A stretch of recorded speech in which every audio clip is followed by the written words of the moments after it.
Bismillahirrahmanirrahim. Assalamualaikum warahmatullahi wabarakatuh. Selamat sore pemirsa TVRI Kupang. Alhamdulillah hari ini kita masih diberi kekuatan untuk berpuasa penuh dengan penuh keimanan dan rasa syukur.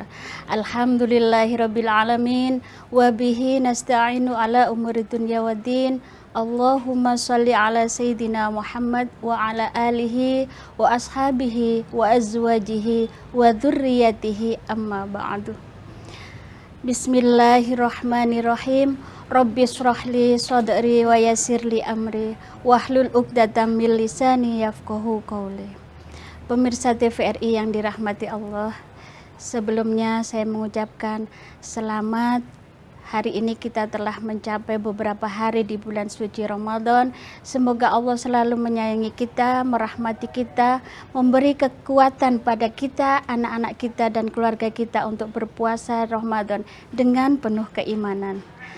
Untuk hari ini saya ingin menyampaikan tentang apa saja hal yang merusak ibadah puasa.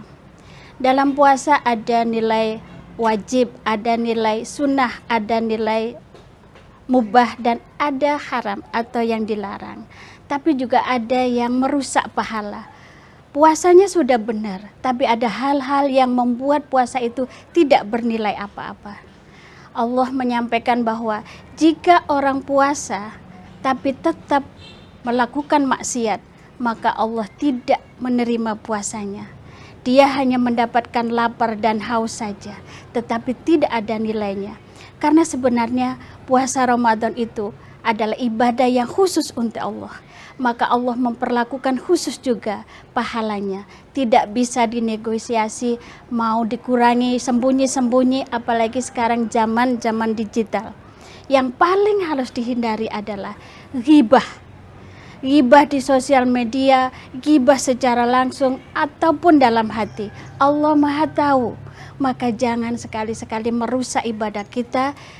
Puasa yang sudah capek-capek berbuka, menyiapkan sahur, taraweh, tetapi puasa kita nihil karena dari hari pertama sampai terakhir kita sibuk dengan media sosial, menghibah seorang yang bahkan kita tidak mengenalnya. Itu sangat berbahaya. Bagaimana kita akan meminta maaf pada mereka? Yang kedua adalah berdusta. Berdusta atas janji-janji kita sama Allah.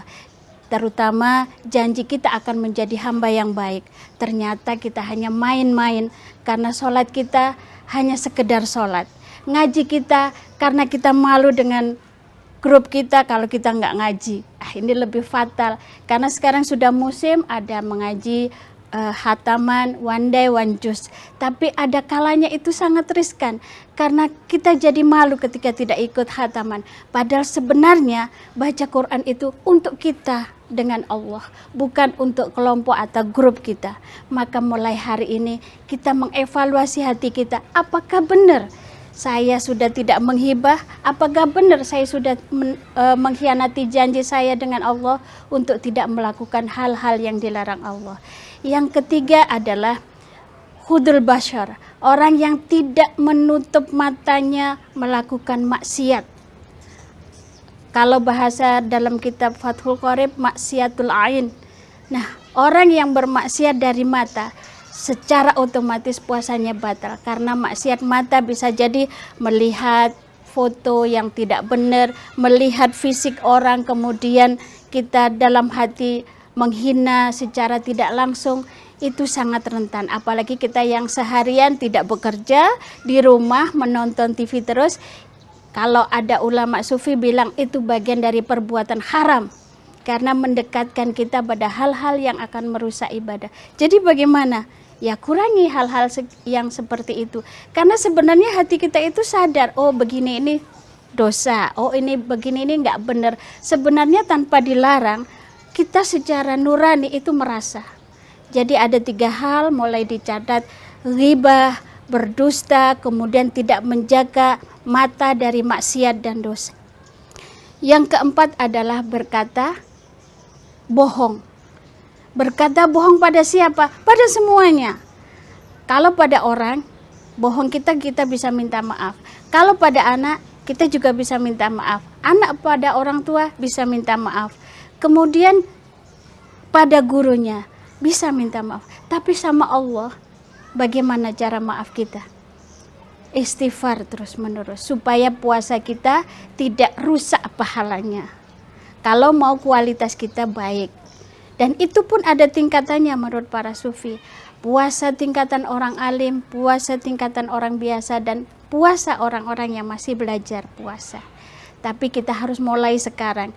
Karena di usia kita yang sudah tidak muda lagi, sangat-sangat wajib buat kita untuk menjaga nilai puasa kita. Yang keempat, kita lalai dengan puasa kita. Jadi mulai niatnya tidak sempurna, kemudian salah menempatkan secara hukum fikihnya, buka puasanya, kemudian sahurnya tidak sesuai aturan fisik itu tidak sesuai aturan fikih, itu juga merusak nilai-nilai puasa. Ini beberapa hal penting yang harus kita jaga. Kemudian beberapa hal yang membatalkan puasa. Yang jelas pasti lupa makan, lupa minum. Oh, lupa boleh, tapi jangan sampai 1 piring. Jadi kalau lupa dimaafkan. Tapi kalau sengaja makan sembunyi-sembunyi jelas batal. Apalagi yang membatalkan selain makan dan minum, perempuan haid, tiba-tiba di tengah hari haid, batal puasanya. Bagaimana konsekuensinya? Membayar di lain hari. Kemudian yang paling bahaya ini untuk pengantin baru. Berhubungan suami istri akan membatalkan puasa. Bagaimana cara menggantinya? Diganti di lain hari dan membayar kafarat. Kemudian orang yang murtad di tengah-tengah beribadah tiba-tiba keluar dari agama Islam, maka puasanya batal. Oke. Wallahul muwaffiq ila aqwamit thoriq. Wassalamualaikum warahmatullahi wabarakatuh.